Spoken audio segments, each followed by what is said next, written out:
Kita akan mulai lagi dengan sebuah kelas yang judulnya Produksi Artistik di Kampung. Jadi narasumbernya sudah ada di samping kanan saya, Mas Tommy. Saya akan perkenalkan, membacakan sedikit profilnya. Kalau nanti ada yang ralat atau ada yang kurang pas, Mas Tommy bisa langsung counter ya. Saya perkenalkan, nama lengkap Tommy Arwibowo, panggilan Tommy. Memulai karir berkeseniannya sejak tahun 2010 sebagai street artist. Lalu pada tahun 2011 sampai 2013, Tommy aktif berkegiatan bersama Histeria dengan fokus kesenian kuratorial dan artistik ruang publik. Pada 2014, Tommy dipercaya menjadi artistic director pada program Festival Kota Masa Depan seri 1, sekaligus menjadi peserta KMI, Kurator Muda Indonesia di Dewan Kesenian Jakarta. Pada acara Tengok Bustaman seri 2, Tommy menjadi co-kurator. Selain itu, kerja-kerja festivalnya adalah menjadi kurator tunggal dalam pameran Landmark oleh Arif Hadinata di tahun 2018, menjadi kurator di pameran Peka Kota tahun 2017, menjadi kurator di Tengok Bustaman kelima tahun 2021, lalu sebagai salah satu anggota Histeria Art Lab dan program manajer Plasma, Tommy beberapa kali menjadi artistic director, diantaranya pada program Pentakai Labs kedua, dan ada dua ya, Pentakai Labs yang Sedulur Banyu dan Pentakai Labs Maleda di Segoro. Yang terbaru di tahun 2023, Tommy terlibat menjalani residensi ke Jerman pada program Sekolah Temu Jalar di Documenta 15. Kemudian ia dipercaya menjadi asisten kurator pada Kuratorial Sedekah Bumi Project yang diselenggarakan oleh Kementerian Pendidikan dan Kebudayaan. Pada tahun 2024 ini, Tommy yang merupakan lulusan seni rupa UNES menjadi project director dari sebuah program dari Histeria, yaitu di Tampar, Dinas Cipta Tempat dan Ruang ya.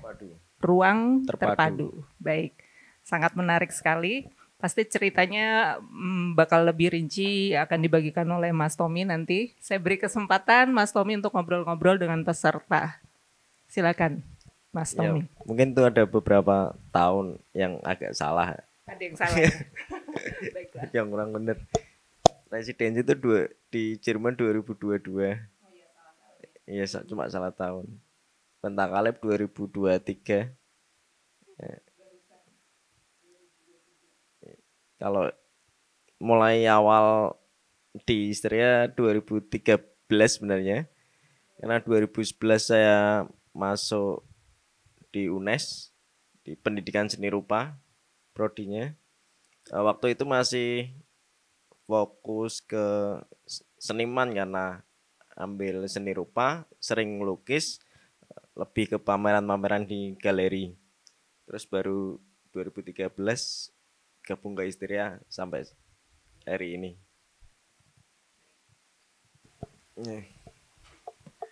Mungkin nggak terlalu panjang ya perjalanan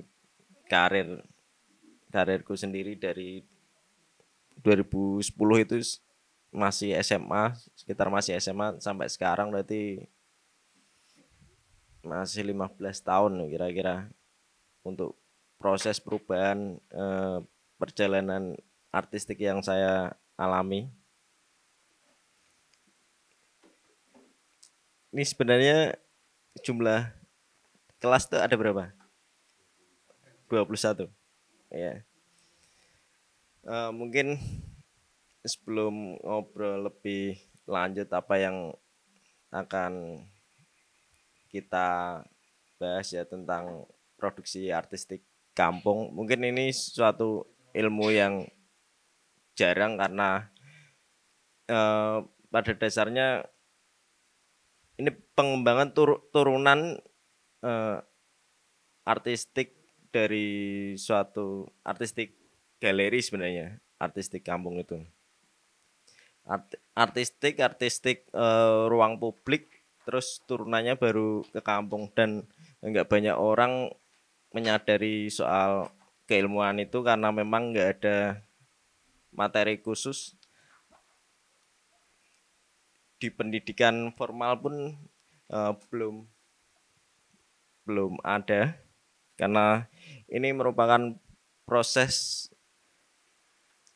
yang aku cari sendiri bersama Histeria, soal bidang keilmuan lain yang mungkin bisa dikembangkan.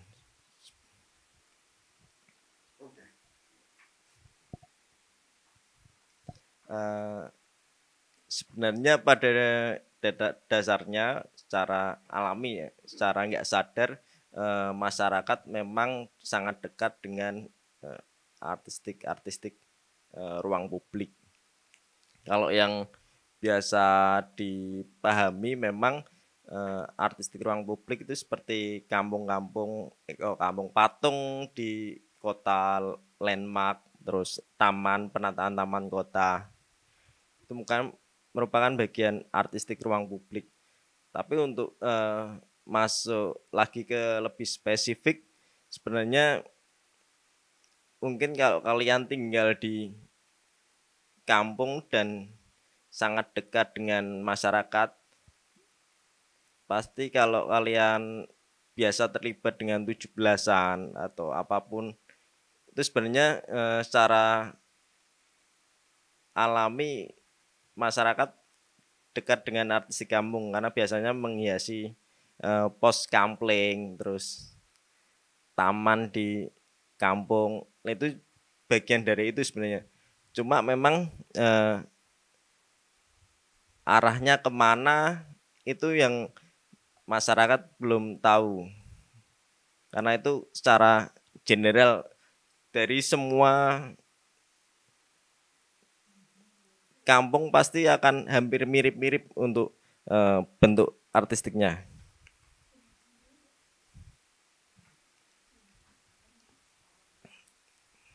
Ya, sebelumnya aku pengen tahu dulu nih, yang di sini kenalan dulu. Ya, mungkin bisa satu-satu untuk ngomong perkenalan. Asalnya dari, yang jelas saya pengen tahu namanya, asalnya, terus tinggalnya di wilayah apa, apakah dekat dengan seni-senian ini apa enggak gitu.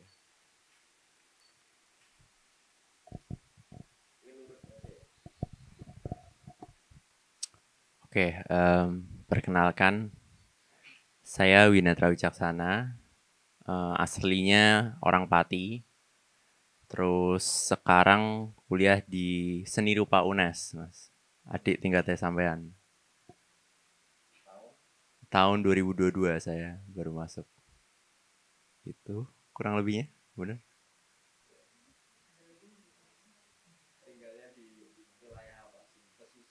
Oh, kalau saya di Desa Pelosok, Mas, Bukit, di ya lereng Gunung Muria situ kalau saya. Masuk dikit, Mas, kayak gitu. Udah? Ya, perkenalkan saya Alfonsus Ferdias. Saat ini saya baru saja lulus dari Desain Produk Telkom University. Saya berdomisili di Ungaran, di daerah Gedangana. Itu daerah yang dekat pabrik garmen. Jadi untuk unsur kebudayaan saya rasa kurang karena kita dekat dengan industrialisasi. Kemudian tadi tempat tinggal, nama, asal sekolah, terus daerah tinggal, pendidikan sudah. Waduh.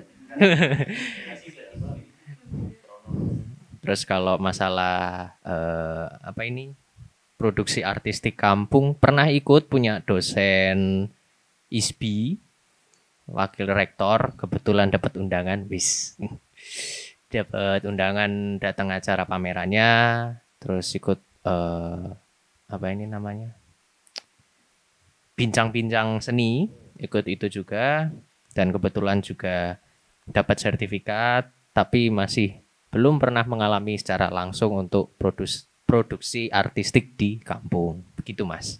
Terima kasih. Oke, selamat sore Mas Tommy dan teman-teman. Saya Dewi Lestari. Aslinya Kudus. Sekarang kuliah di Undip jurusan Sastra Indonesia. Jadi sekarang tinggalnya di Tembalang dan udah jarang pulang ke Kudus.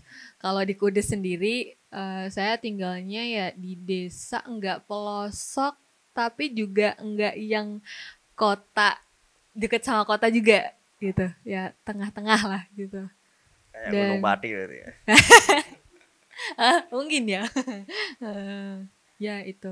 Kalau terkait artistik kampung, saya sendiri belum pernah bersinggungan secara langsung juga sih. Itu.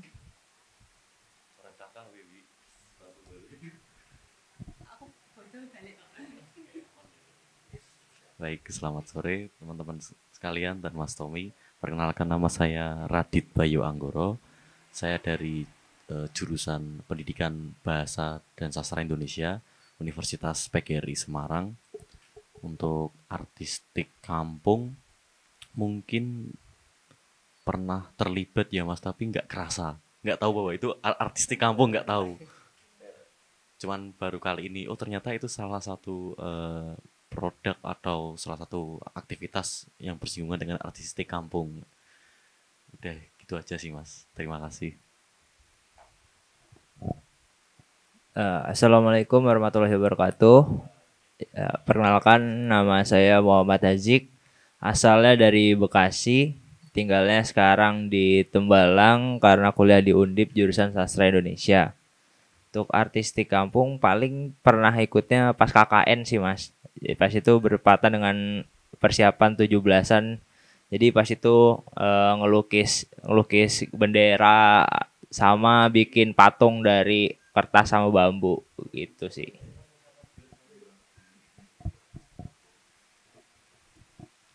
Selamat sore Mas, perkenalkan nama aku Aulia. Aku asalnya dari Kendal, daerah pesisir, tapi nggak pesisir juga sih, masih di tengah-tengah. Terus sekarang saya kuliah di jurusan Perencanaan Wilayah Kota Unisula, tapi domisilinya di Tembalang. Untuk kegiatan artistik kampung gitu belum pernah sih Mas. Terima kasih. Oke, namaku Wina, sekarang mahasiswa tingkat akhir di Jogja. Terus ya belakangan karena ikut program ini jadinya masih bolak-balik Semarang Jogja. Terus kalau keterlibatan di artistik kampung juga sama seperti Mas Radit. Mungkin secara tidak sadar gitu, sebenarnya aku pernah tapi tidak sadar gitu, jadi ya gitu.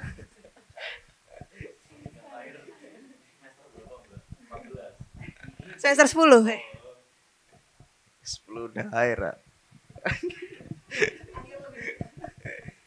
Ya, terima kasih dari 1, 2, 3, 4, 5, 6, 7. Oh ya. Mulai dari mana ini?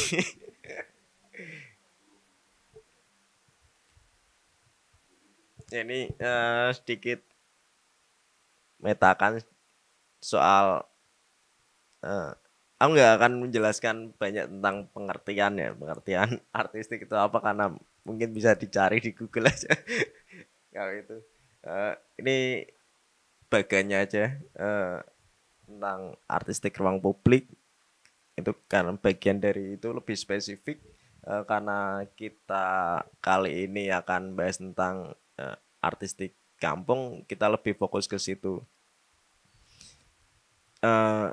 Dulu waktu awal berkecimpung di artistik kampung memang nggak sadar bahwa ini bagian merupakan satu keilmuan, salah satu bagian dari keilmuan artistik. Sebenarnya awalnya belum sadar. Terus dari situ belajar lagi soal mengenai konsep-konsep pameran, terus keseni rupaan, baru menyadari bahwa ini bisa nih jadi satu ilmu baru karena memang di Indonesia sendiri jarang ada, cuma jarang untuk bidang kayak gini, kayak seperti kalau awal seni rupa di kampung di desa memang awalnya Mulyono dari Koperasi Kesenian Unit Desa. Terus kalau di lokasi yang sama terus, jadi suatu komunitas yang tinggal di satu kecamatan dan nggak pindah-pindah, tapi mereka mengeksplor satu wilayah tersebut itu ada beberapa. Salah satunya di JAV yang kemarin Mas Yudi ya. Mas Yudi itu JAV itu Jatiwangi Art Factory memang itu di salah satu kecamatan kalau lingkupnya mereka ya. Kalau di saya sendiri memang agak beda karena dengan lokasi yang berpindah-pindah itu pasti mengalami satu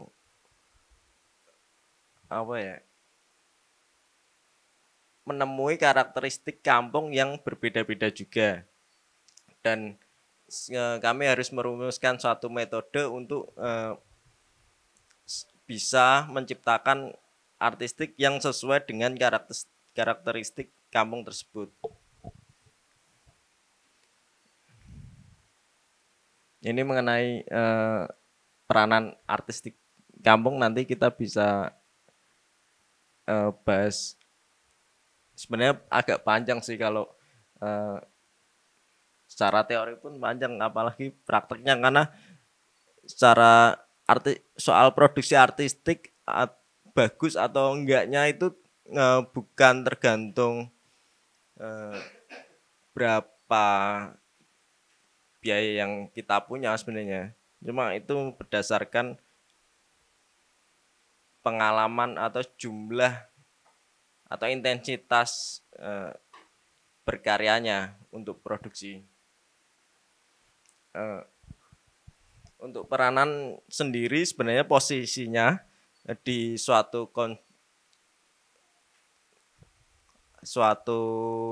event ya, itu sebenarnya adalah suatu jembatan ya antara kurator, seniman maupun masyarakat, karena adanya gap antara kurator dan masyarakat karena perbedaan pengetahuan dan lain sebagainya, terus adanya gap juga antara seniman ke masyarakat maupun mungkin ada sedikit miss juga komunikasi antara seniman dan kurator. Makanya di sini peran artistik direktur ya ini lebihnya. Direktur artistik perannya posisinya di situ sebagai jembatan untuk suatu event atau suatu pameran lah di satu kampung atau ruang publik manapun.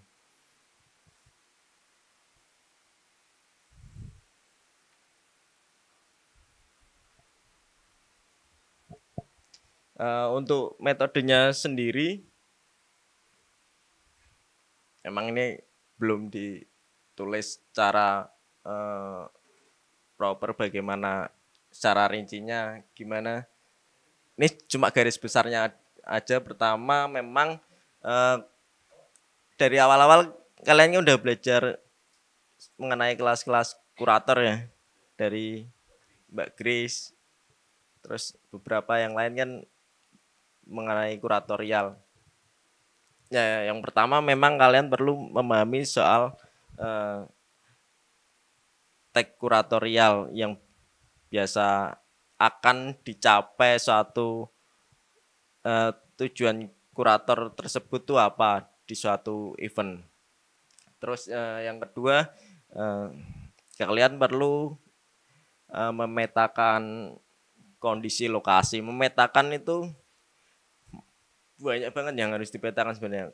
Contoh kasus di satu kampung memang yang perlu dipetakan secara sosial, kelompok masyarakatnya, terus kondisi lingkungannya, memetakan secara fisik, entah itu fasumnya di sebelah mana aja, bentuk secara layout kampungnya seperti apa.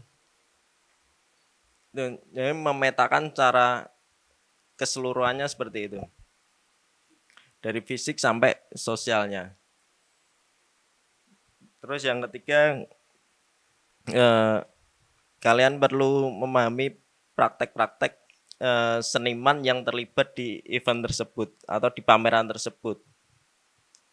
Mereka biasa membahas isu apa dengan praktek kerja yang seperti apa. Dengan 3 hal tersebut,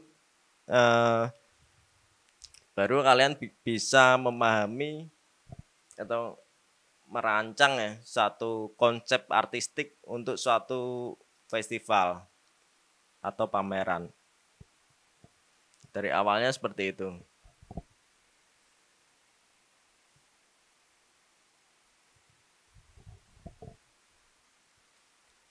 Kalau di sini sendiri tujuan artistik kampung memang untuk menciptakan bentuk artistik kampung yang sesuai dengan potensi dan karakter kampung. Ini yang saya maksud memang dengan isu-isu FOMO kampung. Kalian ingat itu gak? Kampung Pelangi yang di Malang gitu. Itu kan setelah itu viral, terus beberapa kampung di kota di Indonesia termasuk Semarang kan juga bikin, itu kayak nggak ada pembeda karakter ya, apa yang mau dituju soal artistik kampung tersebut nih.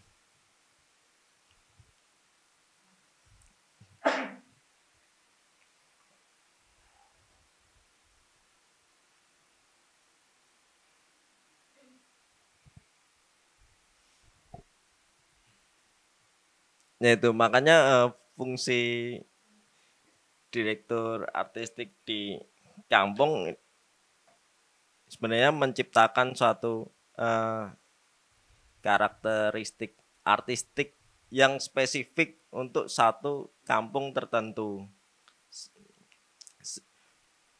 Setiap lokasi pasti nanti hasilnya berbeda kalau udah memahami ketiga unsur yang udah dijelaskan tadi.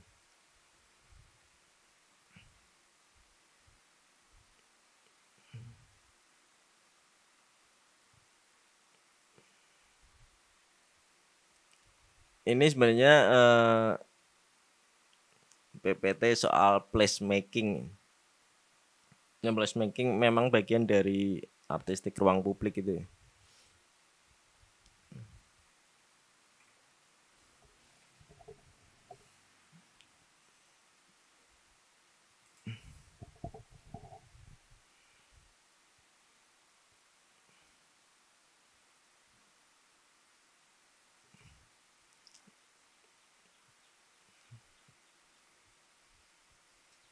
Mungkin bisa dipahami, kalau kurang jelas bisa tanya aja sih soal pengertian kayak gini. Ini awal dari embrio placemaking yang Histeria lakukan, mulai dari gerobak yang dibawa keliling menggunakan motor, yang ini berupa untuk pemutaran film, bisa untuk ngangkut sound dan proyektor serta screen kayak gini.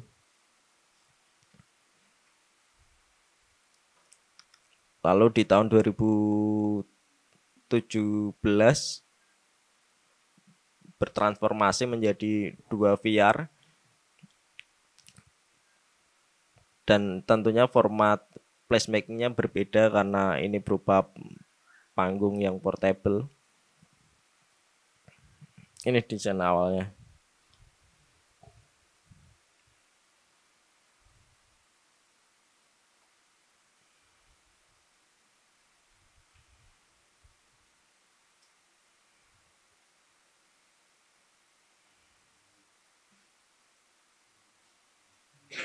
Untuk awalnya itu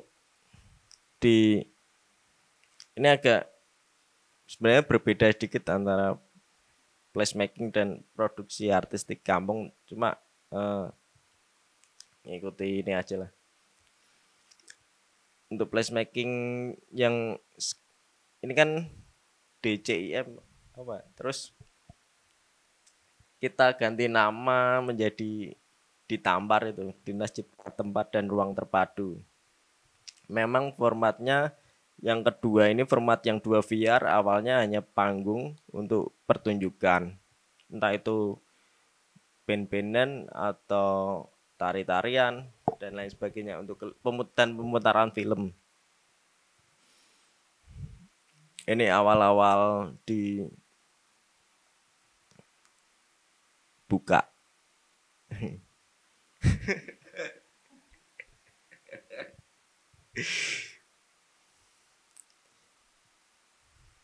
Di Kampung Jatiwayang nih, Roro Jonggrang. Ya, awalnya masih sederhana sekali bentuk-bentuknya.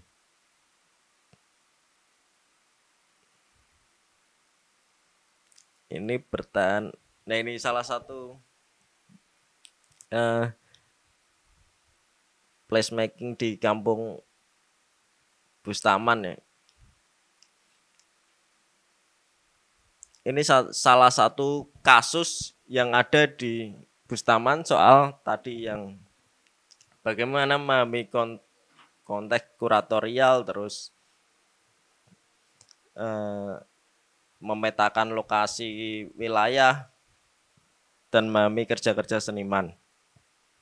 Nah, ini saya sebagai kurator di Bu Cinta Project yang ada di Kampung Bustaman. Ini sebenarnya awalnya kan ada tempat tenda, tempat naruh kerenda, kok tenda, tempat naruh kerenda, keranda, ya, keranda, kerenda.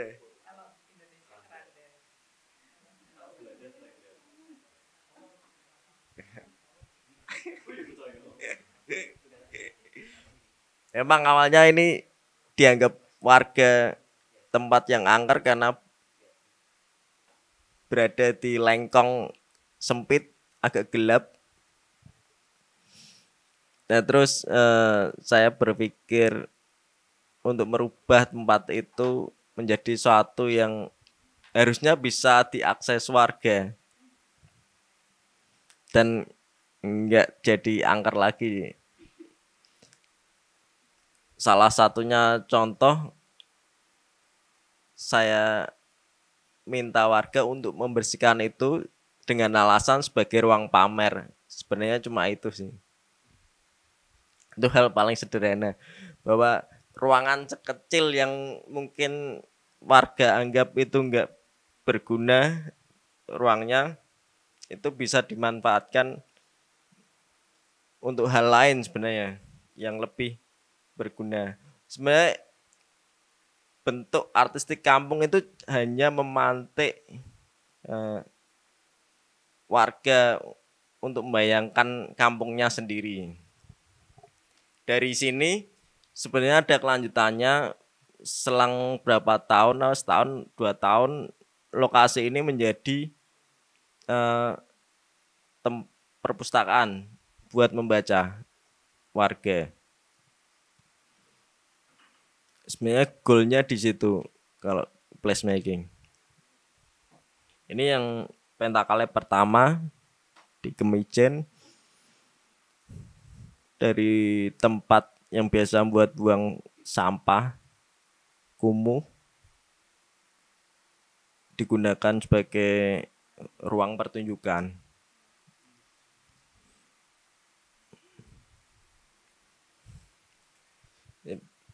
Ini contoh kasus yang di Nongko Sawit, ini daerah atas Gunung Pati. Ini adalah ruang buat tempat pupuk sebenarnya. Pupuk untuk perkebunan. Ini lokasinya juga agak jauh dari perkampungan, antara kampung dengan peternakan warga, dan jalannya agak gelap. Terus saya meminta salah satu seniman untuk merespon ruang tersebut yang tadinya udah nggak digunakan, yang awalnya rumah buat penyimpanan pupuk, terus setelah lama nggak digunakan, baru sepertinya bisa direspon oleh seniman.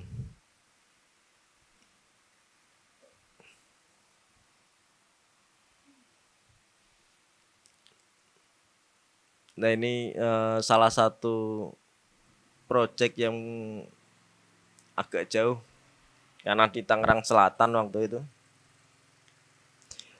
Kami merubah satu lengkong kecil yang biasa buat nongkrong anak-anak muda dekat warung. Di situ ada warung juga ya. Yang biasanya lorong nggak berguna apa-apa, terus kami membayangkan bahwa itu bisa jadi satu galeri ya, untuk memajang dokumentasi warga sekitar.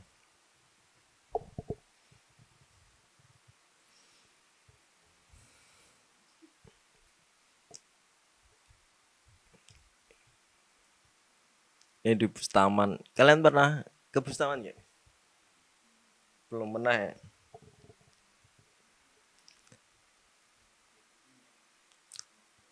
Di Kampung Bustaman tuh ada RPH, gedung kosong, bekas rumah pemotongan hewan, yang itu biasa buat parkir, naruh barang untuk masyarakat. Jadi kumuh, padahal itu lumayan besar. Terus banyak itu bisa digunakan sebagai macam-macam, entah itu pameran, nonton film, pertemuan bisa. Nah ini proyek terbaru yang terakhir yang ditampar itu, keliling di 17 kota dan kabupaten di Jawa Tengah. Ini transformasi terakhir dari ditampar, dengan format yang agak lengkap, mini festival, ada panggung untuk pertunjukan, terus bisa sekaligus pameran, workshop, perpus. Kita juga bawa sound system dan perlengkapannya, lighting, untuk dibawa keliling dan bisa dimanapun lokasinya.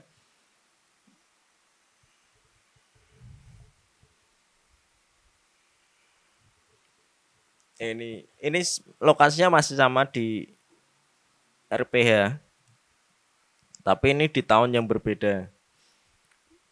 Kalau nggak salah 2021. Nah ini bentuk-bentuk artistik yang dekat dengan masyarakat itu sebenarnya bisa digunakan karena di sana kebanyakan jualan olahan kambing ya, gulai. Terus kami memanfaatkan gerobak-gerobak gulai untuk bagian dari karya juga. Dengan masyarakat mengajak untuk gotong royong membersihkan tempat tersebut juga untuk pameran.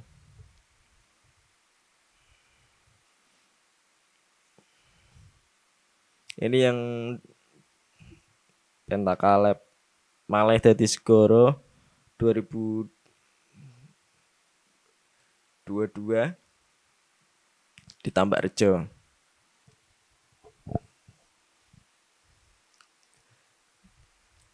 Ini merupakan beberapa karya seniman,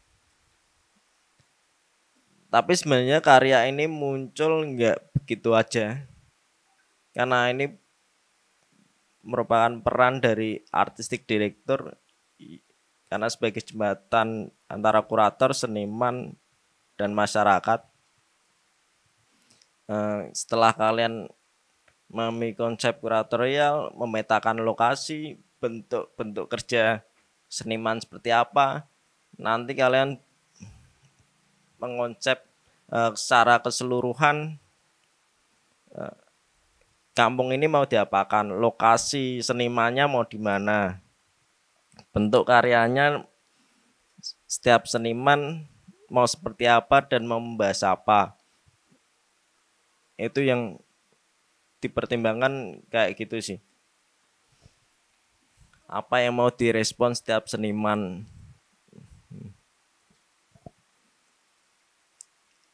Ini yang lemari karyanya perempuan pekaji seni yang di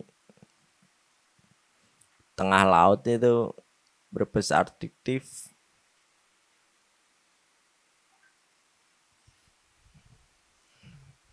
Ya ini di warung karyanya yang baliho-baliho kok baliho. Ini apa namanya? Spanduk. Spanduk. Spanduk itu karyanya itu. Respon sama warungnya.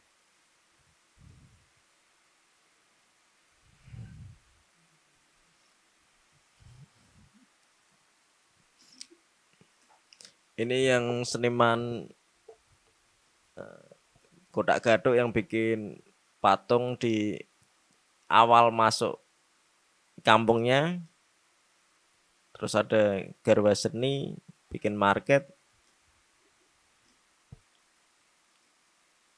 Ini Gemuruh Gig bikin gig di bawah kolong flyover. Nah, jadi penempatan seniman karya itu bisa dipahami setelah memetakan lokasi tersebut.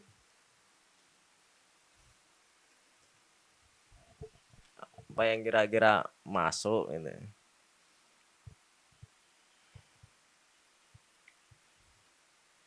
Ada besar buku juga. Nih.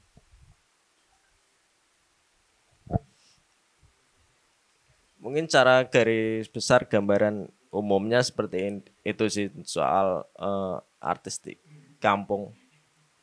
Kalau ya mungkin bisa ditanyakan dulu apa yang pengen kalian tahu sih, karena sebelum jauh kalau produksi iya biasa. Mungkin Mas Tommy punya video-video pendek waktu membangun gitu ya, mungkin ada yang dari yang tadi Tosa terus kok tiba-tiba jadi panggung itu kan, biar teman-teman ada gambarannya. Mungkin kalau foto kan mungkin kok tahu-tahu udah seperti itu, tapi dari Tosa tiba-tiba berubah menjadi panggung itu mungkin ada proses yang bisa dibagi mungkin. Kalau misalnya di medsos ada nggak yang kayak potongan-potongan yang naik ke Instagram mungkin ya? Ini bisa kok internet. Ini connect ke internet ya, Mas siapa?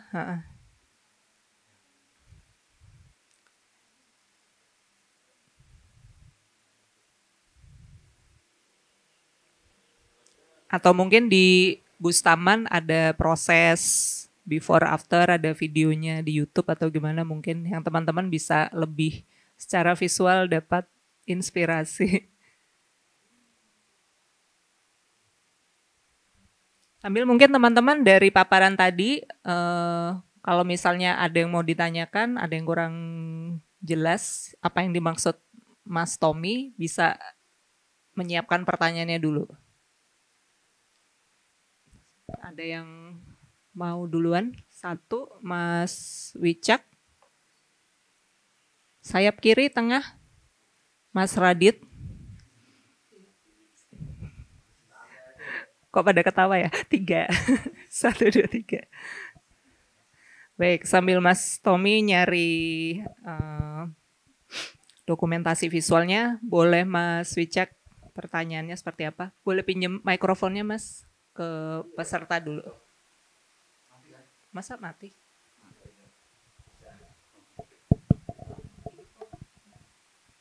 Oke. Nek, saya mau nanya nih lebih ke durasi sih Mas. Kayak misal dari awal pengembangan terus sampai eksekusinya gitu kan. Dan beberapa mungkin kan ada project yang deadline gitu loh Mas. Iya nggak sih? Dan itu kayak gimana nyikapinnya? Kayak wah, mosok yo kesusu gitu kan. Harus harus apa namanya? Ngolah kampung yang apa ya? Multikultural gitu kan, kita pendatang terus kayak harus datang ke situ sebagai apa ya, mau mau ngolah eh, sesuatu gitu di situ kan, nek keburu-buru juga ndak penak toh. Terus eh ya itu sih lebih ke biasanya masnya itu durasinya berapa, terus kayak kalau nyikapin yang deadline kayak gitu gimana gitu sih. Oke, Mas Tommy udah ketemu yang mau ditampilkan mungkin? Jadi pertanyaannya Mas Wicak tadi mungkin bisa diberi contohnya Mas Tommy. Kalau yang versi terburu-buru itu proyek yang di mana? Kalau versi yang cukup persiapan itu yang di mana? Jadi kan dua-duanya sudah pernah dilakukan. Jadi kalau yang terburu-buru tuh mungkin seperti di Tampart yang keliling ke 17 kota, itu kan memang begitu datang bangun panggung ya. Jadi itu persiapannya seperti apa, itu yang versi langsung. Kalau yang di kampung-kampung yang ada cukup waktu persiapan, nanti Mas Tommy bisa terangkan waktu persiapannya mungkin yang paling pendek, yang paling panjang itu yang di proyek mana.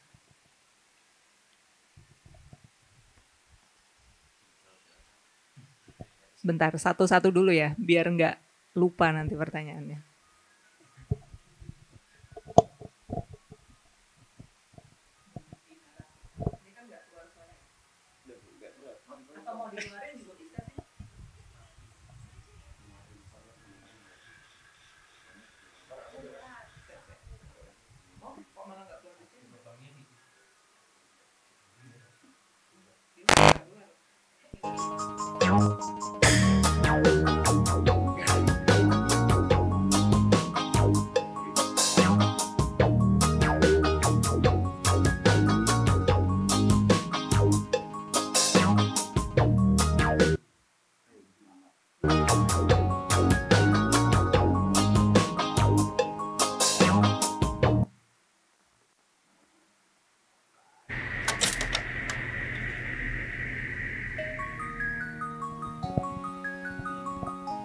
Sebenarnya ini video rekap yang di Tambakrejo, Pentakalab.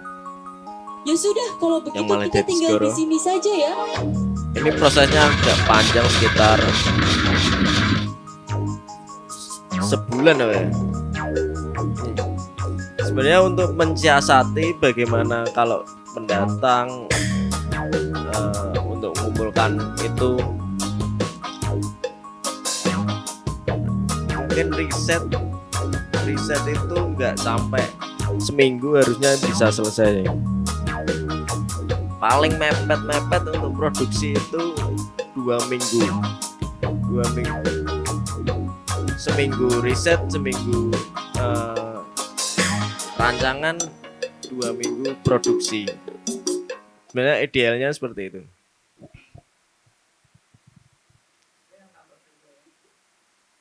Yeah.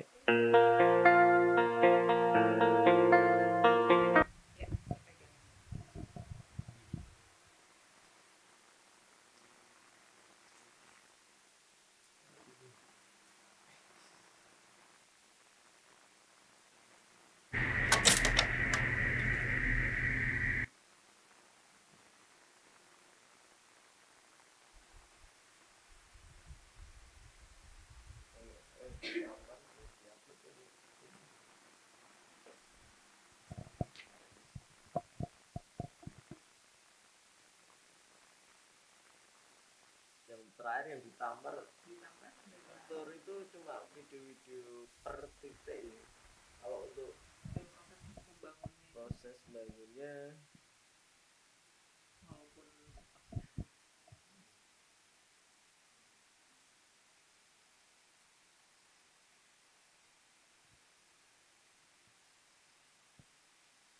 Atau panggungnya yang di shot dari jauh tuh kan biar ada gambaran juga teman-teman.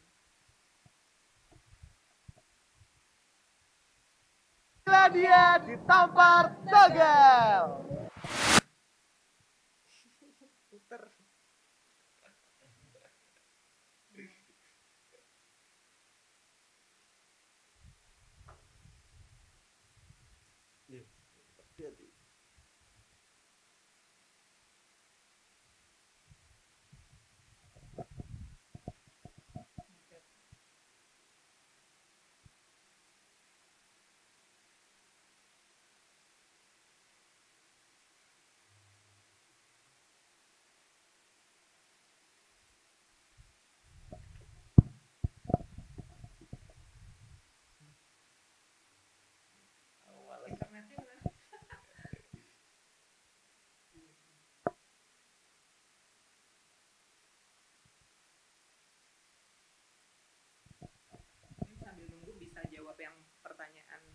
lokasinya tuh langsung dari yang spot, langsung dari sebelah. Itu tadi buat Kalau mau boleh.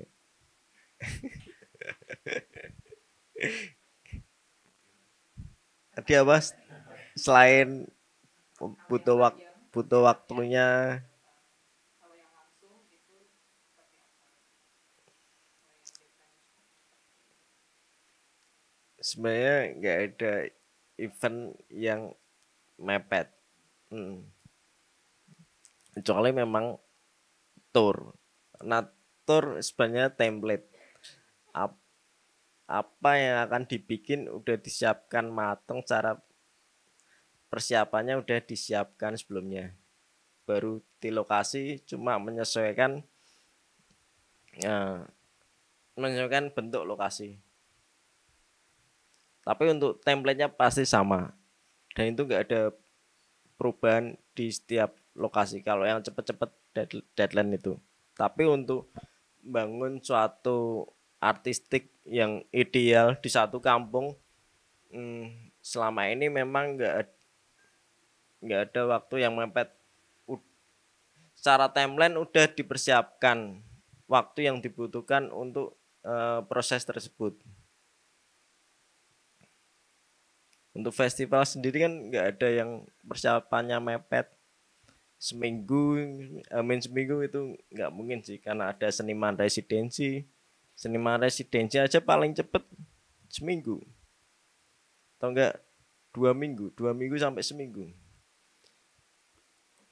Untuk sebelum seniman datang, artistic director udah ngecek lokasi. Paling enggak seminggu sebelum seniman datang atau enggak 2 minggu seniman datang. Kalau mepet-mepetnya untuk produksi semuanya di satu kampung itu bisa cepat asalkan seminggu semisal, tanpa biaya yang besar. Itu kalian harus bisa komunikasi dengan masyarakat, entah itu bapak, remaja atau ibu-ibu, untuk ikut andil memproduksi itu semua. Memanfaatkan apa yang ada di kampung tersebut, di lokasi tersebut, tinggal diolah dikit-dikit. Kan peran direktur artistik cuma memantai aja sih, mau gimana bentuknya.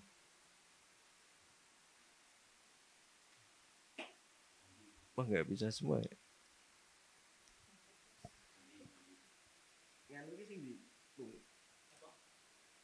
Galeri ini di wifi ini lho.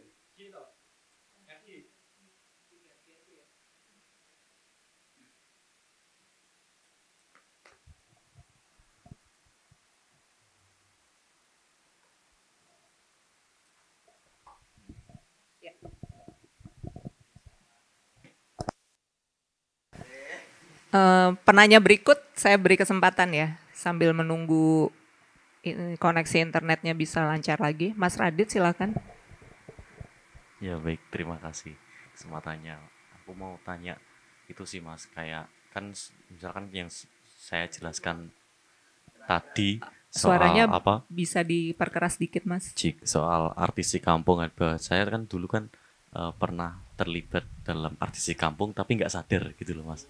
Nah ini kan bagaimana artistik kampung itu apa ya, kayak membuat kolektif warga atau membuat kesadaran baru lah bersama warga, seperti itu Mas. Misalkan kayak kasusnya itu kan kayak di Dago Elos pada waktu itu kan orang-orang nggak tahu ini kenapa seniman tiba-tiba pada gambar tembok dan lain-lain. Ternyata itu buat media alternatif perlawanan terhadap suatu isu tanah di Dago Elos, seperti itu Mas.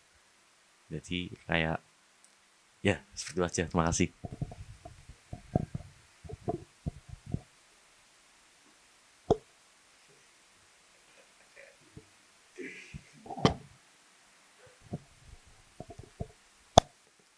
gimana ya? Memang artistik kampung bagian dari media sebenarnya, media untuk apapun, advokasi, entah itu keterikatan warga dengan kampungnya sendiri. Makanya yang pertama perlu pahami pengetahuan orangnya dulu, direktur artisnya dulu untuk apapun, untuk artistik apapun. Itu nggak bisa langsung karena butuh proses. Dari situ nanti kalian bisa ngembangin suatu wilayah yang berbeda. Nanti ini agak susah jelasinnya kalau teori ini karena pasti ngelihat suatu tempat kalau udah biasa dengan banyak pengetahuan soal bentuk-bentuk artistik, nanti pasti tahu, oh ini lokasi ini cocoknya bisa buat apa, diapain, gimanain.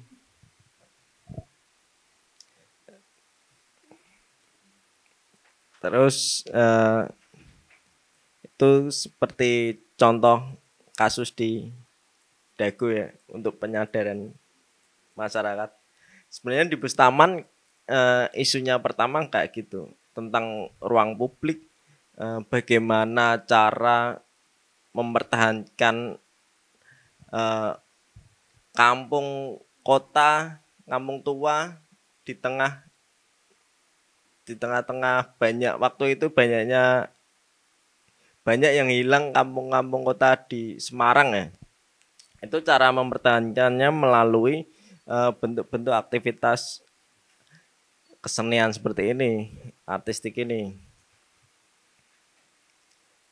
Nah, sebelum semua itu terjadi, kalau kasus tersebut ya, salah satunya untuk mengikatkan masyarakat dengan kampungnya melalui kesenian ini. Itu kan dibentuk perlahan mantiknya. Kalau kontennya ya, entah itu bentuknya mural mau seperti apa, itu nggak usah mikirin sih. Kalau di artistik direkturnya nggak perlu mikirin, karena itu kan senimannya masing-masing. Prosesnya yang mau dibahas apa itu senimannya sih.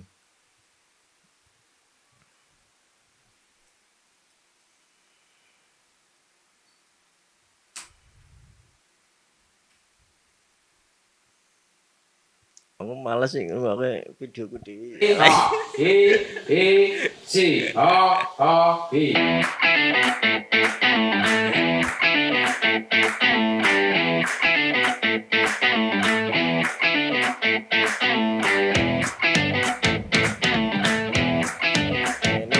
di Tampar Tour yang kemarin semua udah disiapkan perlengkapannya dari sini, diproduksi di sini juga, baru dibawa keliling.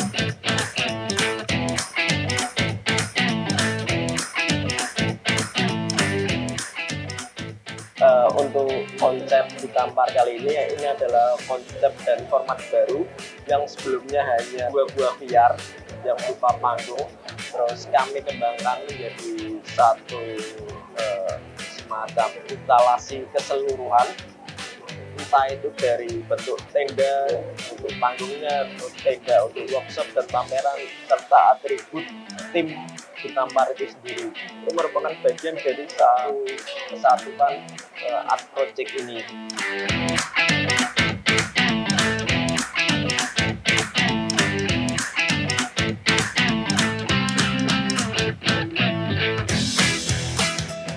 Dalam tahun ini, dalam rangka 20 tahun ulang tahun Histeria, kita mengangkat tulang lunak penjuannya tentang Presto ekosistem.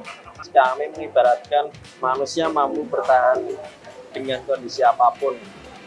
lingkungan seperti apapun. Makanya bentuk-bentuk instalasi ini berkaitan dengan gimana bayangan manusia hidup di planet lain, seperti koloni di Mars.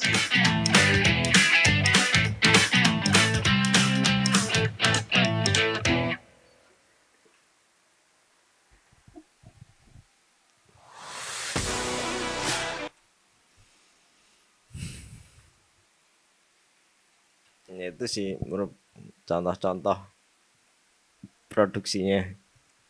Kalau yang video di kampung pasti panjang-panjang.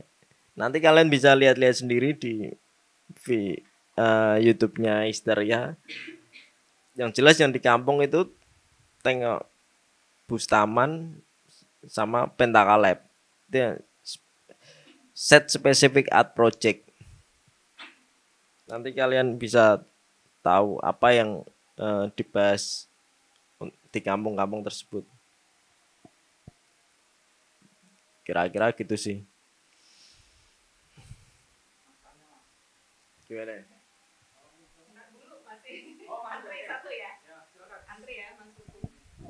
Aku kasih kesempatan Mbak Dewi dulu, tadi udah acung tangan duluan. Tadi Mas Radit udah terjawab belum, Mas? Oke, silakan Mbak Dewi. Sebenarnya pertanyaan saya tuh kurang lebih sama kayak Radit gitu. Kayak untuk kemudian membuat kegiatan di kampung itu kayak sustain gitu kan, warga di kampung juga perlu memiliki tadi rasa keterikatan, rasa kepemilikan terhadap kegiatan itu atau kampung itu sendiri gitu. Dan ketika kita udah nggak ada di situ lagi, ya mereka tetap aktif membuat kegiatan untuk merespon isu-isu mereka sendiri kan.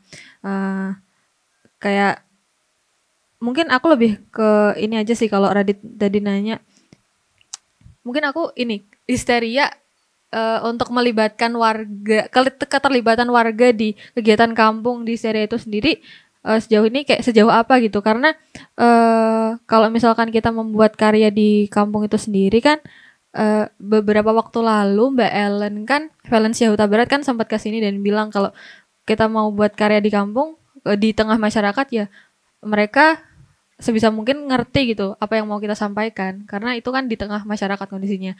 Nah, beberapa waktu lalu waktu aku main ke Tambakrejo, ada salah satu warga yang kemudian bilang kayak konteksnya adalah Pentaka Labs yang di Tambakrejo waktu itu.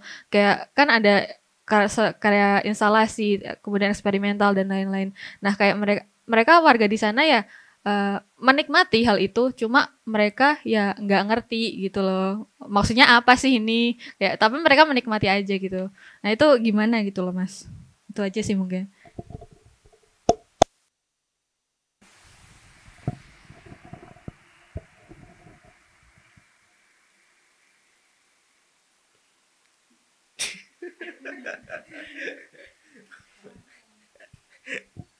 Sampai ya. Enggak semua apa yang dimaksud karya seniman emang nggak semuanya harus secara gamblang masyarakat ngerti, paham, itu nggak harus sih. Cuma minimal dari karya tersebut atau aktivitas seniman di kampung itu mampu memantik pandangan, sudut pandang baru untuk masyarakat sebenarnya. Cuma itu ya. Tapi untuk selalu walaupun ditinggal terus melakukan sesuatu itu kan masyarakatnya.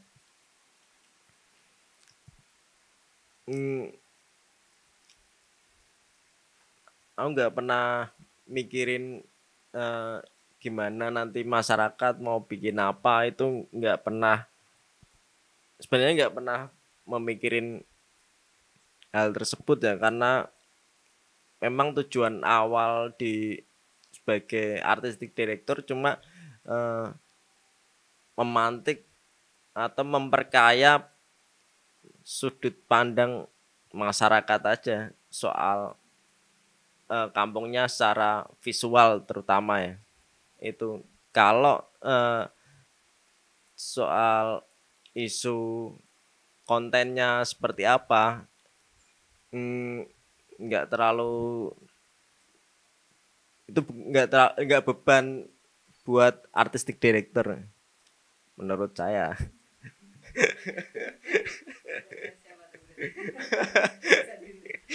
Beban kurator. Kira-kira seperti itu sih. Ada batasannya, nggak harus semua harus dilakukan tanggung jawab siapa gitu, enggak sih. Ya, jadi itu tuh bukan tanggung jawab kita sepenuhnya, karena dari semua karya nggak semuanya juga mereka nggak ngerti gitu ya. Ada yang mereka emang warga yang ngerti, ada beberapa karya memang dinikmati semua orang, ada yang enggak gitu. Ya minimal secara visual bisa dinikmati, untuk karya seni ya bisa dinikmati dan diterima masyarakat di lokasi. Karena itu tanggung jawab artistic director. Bagaimana bentuk karyanya, isunya apa, dan lokasinya, penempatan karyanya di mana. Itu minimal itu. Yang kedua, gimana masyarakat paham atau enggak soal seninya.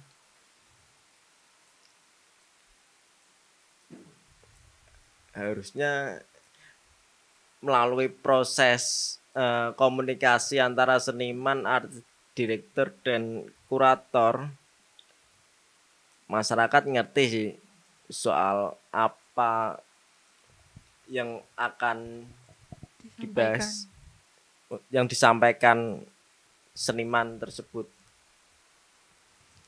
Kalau nggak ngerti agak curiga sih. Soalnya itu pasti udah di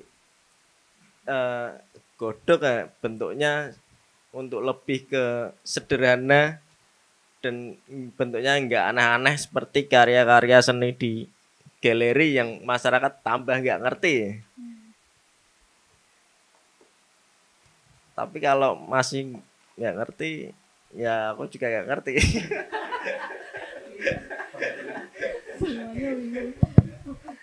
Oke.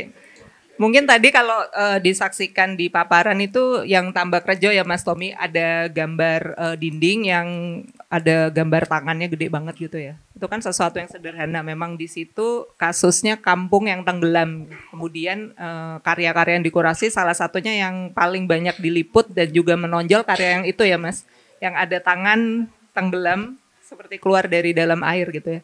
Saya pikir yang dimaksud Mas Tommy tadi memang karya-karya sudah dipilih yang sederhana dan mudah mengkomunikasikan isu-isu atau keresahan warga apa yang terjadi di kampung tersebut. Jadi nggak asal-asalan dipilih ya. Jadi berbagai itu sudah dipilih. Dan kesesuaian isu karya tersebut terhadap lokasinya. Itu yang penting juga. Makanya yang karya tersebut tinggal pasti orang sekitar harusnya paham. Karena itu udah pasti ditempatkan sesuai Kak. Kayak itu kan di tengah laut itu. Yang tangan itu. Benar-benar di tengah kampung, bangunan yang sekitar sekelilingnya air. Dan bentuknya cuma tangan. Mbak Dewi udah terjawab belum? Ya, mungkin harus visit ke kampungnya ya. Ada bekas-bekas karya yang masih belum dihapus itu untuk memahami. Yang mural-mural atau apa sih, aku kira warga mungkin udah ngerti sih. Cuma tapi emang sih Mas Tommy kan emang lebih ke visualnya ya. Kalau misalkan yang warga tuh mungkin kayak karya-karya kayak musik eksperimental yang ya apa sih ini, nggak ngerti gitu mereka kan. Mau mencoba menyampaikan. Sama-sama bingung kita berarti. Mas Pupung mungkin mau bantu jawab, mau nanya juga. Oh, oke. Silakan. Oke, cek. Sebenarnya pertanyaanku sama seperti Dewi dan Mas tadi sebelahnya. Jadi tapi nggak sejauh itu gitu. Tadi ketika Dewi dan Mas sebelahnya tuh ngomong karya sebagai satu medium untuk atau penyadaran, itu menurutku terlalu jauh gitu. Dan itu kemudian jadi tanggung jawab seniman, karena dalam konteks ini kita akan lebih banyak membicarakan soal Mas Tommy sebagai direktur artistik itu. Nah, sebenarnya yang tadi dari pemaparan Mas Tommy cukup menjelaskan sebenarnya, karena bertahun-tahun kerja dengan Mas Tommy ini juga tidak pernah menjelaskan apa sebenarnya dia buat gitu. Jadi dia selalu membiarkan orang untuk mengerti sendiri gitu. Nah, ketika tadi dijelaskan jadi ada berapa miss gitu yang dulu aku pamit ternyata maksudnya Tommy seperti ini, maksudnya Tommy seperti ini. Nah, sebenarnya sebelum membahas jauh bahwa kemudian apakah karya itu bisa jadi media untuk ngomong ke keresahan warga atau karya itu bisa jadi medium kesadaran, itu hal lain gitu. Tapi dalam konteks ini sebenarnya bagaimana artistik gitu atau estetika itu melihat kampung gitu, karena seperti yang tadi dijelaskan Mas Tommy, kampung masih hanya aku menangkapnya kampung masih hanya dilihat sebagai satu ruang, sebagai satu space gitu, padahal kampung itu kompleks gitu, ada banyak hal, ada banyak problem yang. Mikrofonnya mati. Boleh tukar nih yang punya saya?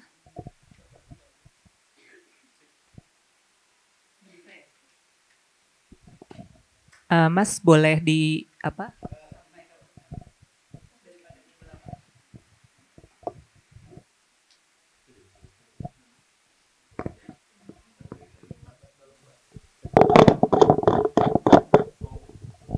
Oke, udah. Jadi itu bagaimana sebenarnya estetika atau artistik itu melihat kampung itu sendiri, karena kampung itu bagi saya sebagai seorang yang belajar sosiologi gitu, kampung itu nggak hanya ruang gitu. Jadi dia nggak ngomong ke hanya ngomong ke bangunan, hanya ngomong ke tempat A, tempat B, tapi di situ ada banyak sekali relasi-relasi antara warga di dalamnya, antar warga ataupun dengan orang-orang luar gitu ya. Yang ingin saya ketahui adalah bagaimana gitu seorang direktur artistik juga melihat korelasi sosial gitu atau konsentrasi sosial yang ada di dalam satu kampung gitu. Mengingat tadi Mas Tommy udah memberikan beberapa contoh-contoh kerjanya di beberapa kampung gitu. Nah, itu kemudian kaitannya dengan misalnya kalau kita pengen mengerjakan itu lebih jauh gitu. Karena tadi contohnya kan tidak hanya di kampung, tapi juga di public space yang lain. Yang artinya adalah elemen-elemen sosialnya akan lebih beragam ketika kita berada di luar gitu. Kalau di kampung mungkin kita bisa memetakan atau kemudian bisa paling enggak kalau kita udah kenal penguasanya, kita akan lebih aman gitu untuk melakukan sesuatu. Tapi kalau di public space yang lebih luas, misalnya kayak di Tampar itu kan ada yang di taman, di alun-alun itu kan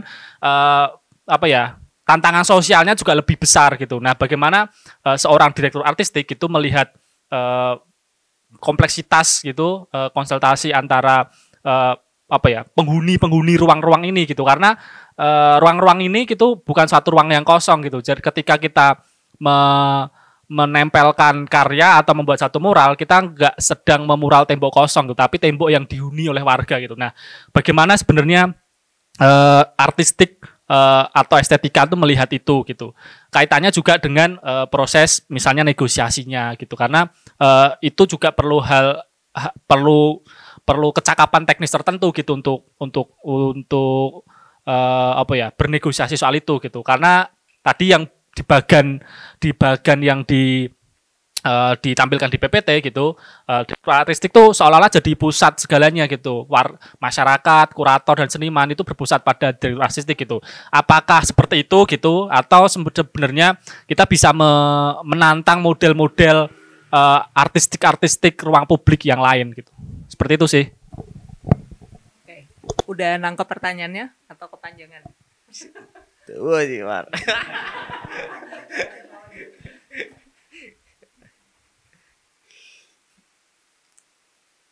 Kalau dari belakang aja ya bahasnya. Kalau dari sebagai pusat memang enggak pusat, tapi jembatan, lebih ke jembatan nih. Kalau pusat kan menuju ya. Karena bagian itu saya buat ada satu kecenderungan loss komunikasi sih di suatu event antara seniman, misalnya kuratornya nggak paham soal teknis, itu hal sepele sih. Itu cuma sebagai jembatan. Kalau melihat satu kampung sebagai tidak hanya sebagai ruang, sebenarnya awal praktek atau berkecimpung di artistik kampung memang nggak melihat kampung itu hanya sebagai ruang aja sebenarnya secara fisik ya. Tapi dasarnya dulu sejak tahu soal seni partisipatoris sebenarnya. Perkembangannya dari situ baru ngembangin yang skala besar. Hubungan bagaimana karya seni tersebut mampu membuat interaksi antar masyarakat. Itu memang secara nggak langsung tapi disengaja di lokasi kampung itu dilakukan. Tapi memang secara teknis ya, memang nggak ngomong langsung bahwa ini seni partisipatoris. Peran artistik direktur adalah membuat seni yang partisipatoris, enggak, karena enggak seniman ya. Tapi berusaha mendorong seniman untuk melakukan hal-hal yang bersangkutan dengan masyarakat. Entah itu bentuk keseniannya yang kaitannya,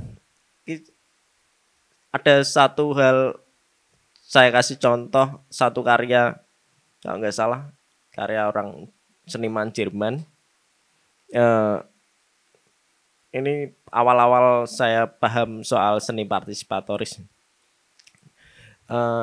Karena minimnya komunikasi di Eropa waktu itu, antar masyarakat, antar tetangga yang rumahnya bersebelahan, salah satu karya itu bikin lampu untuk penerangan jalan dan saklarnya dihubungin ke dua rumah yang berbeda. Itu mencoba untuk membuat interaksi antar masyarakat yang enggak berkomunikasi. Kalau salah satu menghidupkan, salah satu kan enggak perlu. Nanti setiap malam harus dijami kalau nggak salah. Harus dinyalakan setiap malam. Jadi nggak melulu satu orang untuk nyalain satu lampu tersebut. Tapi itu kan terkonek saklarnya. Dua saklar itu, satu lampu ada dua saklar di lokasi dua rumah yang berbeda. Itu bentuk interaksi sosial yang dilakukan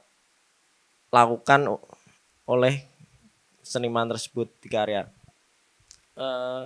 Perkembangannya yang kami lakukan di kampung banyak banget ya.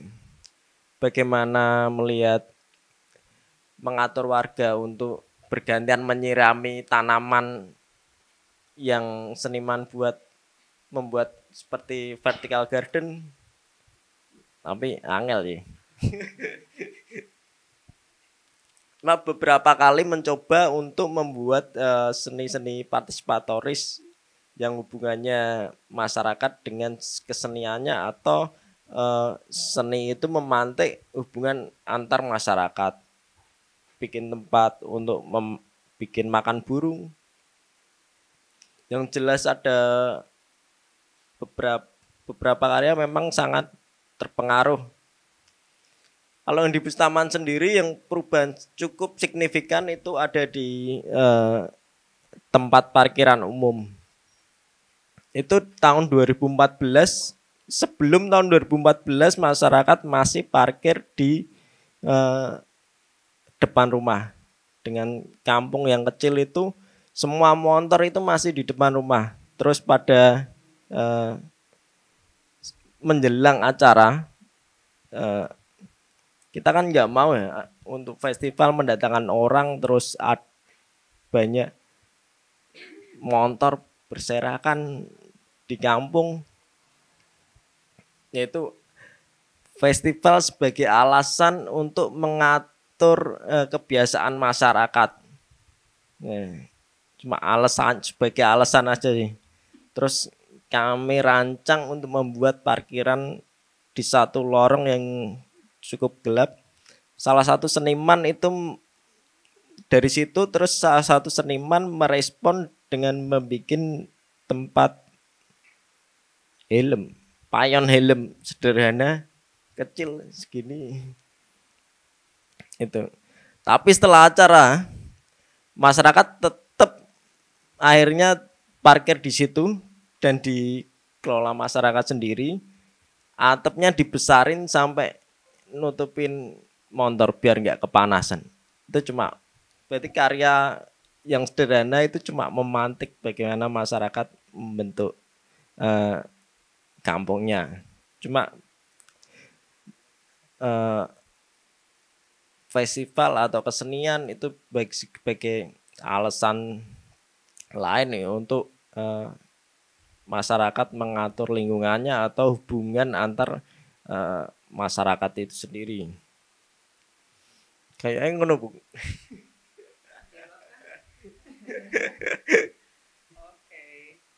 1, 2, 3. Ya, saya buka satu kesempatan lagi untuk bertanya. Satu. Baru satu. Yang di belakang? Apakah ada yang mau bertanya? Satu di sisi kiri saya. Baik, satu dulu. Silakan Mbak Wina. Oke. Dari proyek-proyek yang udah Mas tanganin gitu ya, dari mulai tadi artistik kampung termasuk Bustaman terus di Tampar, itu evaluasi apa aja yang bisa kita pelajari gitu buat proyek kita ke depan, termasuk artistik kampung itu yang istilahnya biar kesalahan yang sama nggak terulang gitu. Jadi ya kira-kira itu evaluasi aja apa saja yang bisa kita pelajari dari banyaknya proyek yang udah Mas tanganin. Gitu aja. Masalahnya yang artistik kampung agak menarik. Enggak seperti pameran di galeri, karena kami juga ngalami hal itu. Bagaimana teknis untuk ngelola ruang gedung misal itu berbeda sama ngelola kampung. Setiap kampung mempunyai potensi dan permasalahannya masing-masing. Itu yang agak sulit bagaimana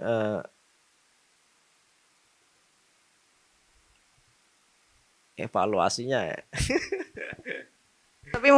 Tapi mungkin setidaknya apa yang bisa kita bekal apa yang bisa kita bawa gitu buat nanti ke depan gitu. Cuma itu kalau aja. ada ya. Cuma bagian yang aku yang bentuk tadi, aja. okay. Iya, itu hasil dari aku ambil generalnya aja ya, dari beberapa project yang saya lakukan ya. Tapi untuk spesifik gimana teknisnya itu pasti beda-beda. Tapi kalau udah memahami 3 unsur tersebut itu udah aman sih. Oke Mas, Tinggal terima kasih. perjalanan aja, pengalaman nih. Pengalaman buruk atau ada konflik dengan warga gitu-gitu yang buruk-buruk itu nggak ada gitu Mas? Biar bersiap-siap kan mau kerja di kampung. Konflik enggak sih. Untuk suatu karya jarang banget konflik asalkan komunikasi intinya. Komunikasi dengan masyarakatnya. Jelasin ini mau dibikin apa, gimana. Terus itu sih.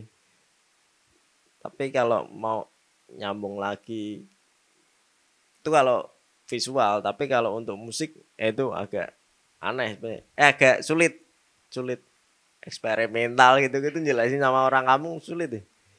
Tapi ada satu masalah ya, pernah ada masalah di Nongko Sawit yang kampungnya agak keislaman gitu. Itu nggak boleh gambar makhluk hidup, men. Itu salah satu seniman udah bikin gambar terus ada revisi lah. Ya kita harus fleksibel lah. Ada yang berarti memang nggak cocok dengan gambar itu, nggak cocok dengan di lokasi tersebut, perlu ada revisi. Paling masalahnya cuma itu sih, sama tanggung jawab kalau ada yang rusak. Ya penggunaan properti warga terus ada yang masalah gitu, ya paling tak tanggung jawab di situ aja sih. Sepele kayak gitu. Apalagi ya?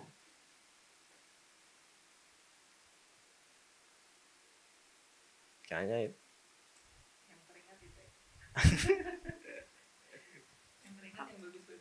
Enggak, aku main ngomong lali. Enggak pernah ya? Enggak pernah. Karena dari awal memang melibatkan warga untuk produksi ya. Untuk anak muda, bapak-bapak gitu. Secara tidak langsung mereka juga nggak perlu izin pun kan udah mereka sendiri yang lakuin. Jadi ya itu keterlibatan warga sih kuncinya. Sama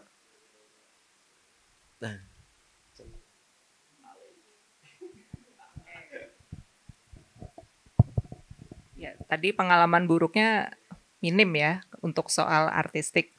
Jadi tadi dari Mas Tommy tipsnya supaya tidak ada konflik itu pelibatan sejak awal warga itu, jadi bukan dari pihak luar tiba-tiba punya ide tanpa mengkomunikasikan langsung dieksekusi, tapi justru dari awal pelibatan warga, diskusinya dilakukan dulu, itu yang selama ini dilakukan Mas Tommy juga. Baik, mungkin masih ada yang di belakang ingin bertanya karena dalam waktu dekat teman-teman akan terjun ke kampung. Mungkin masih ada yang bingung, khawatir, prosedurnya seperti apa. Kalau nggak ada yang bertanya, saya anggap semua udah percaya diri ya untuk melakukan project prototyping di kampung masing-masing. Baik. Ternyata tidak ada lagi yang bertanya. Jadi Mas Tommy mungkin bisa memberikan kalimat penutup ya. Ini untuk teman-teman yang bulan Juli nanti setelah kelas selesai akan melakukan kerja-kerja di kampung. Monggo Mas, pesan-pesannya seperti apa?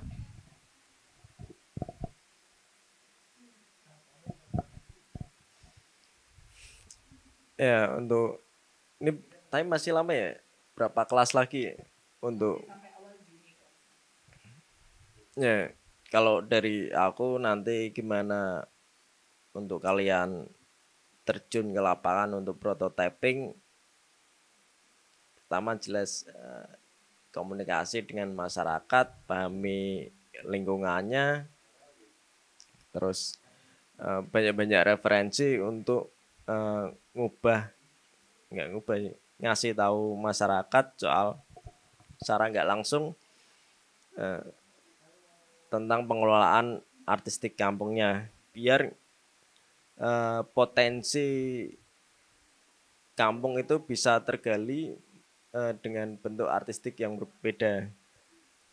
Cuma itu sih, biar menjadikan cara visual setiap kampung mempunyai karakteristik, nggak FOMO usum apa terus kampung satu ngikutin, padahal akarnya masyarakat nggak di situ. Karena akar perilaku masyarakat itu juga membentuk suatu karakter kampung, cara visualnya itu bisa dicari juga. Cuma itu sih. Baik, terima kasih banyak untuk Mas Tommy, kita tepuk tangan. Ya, sudah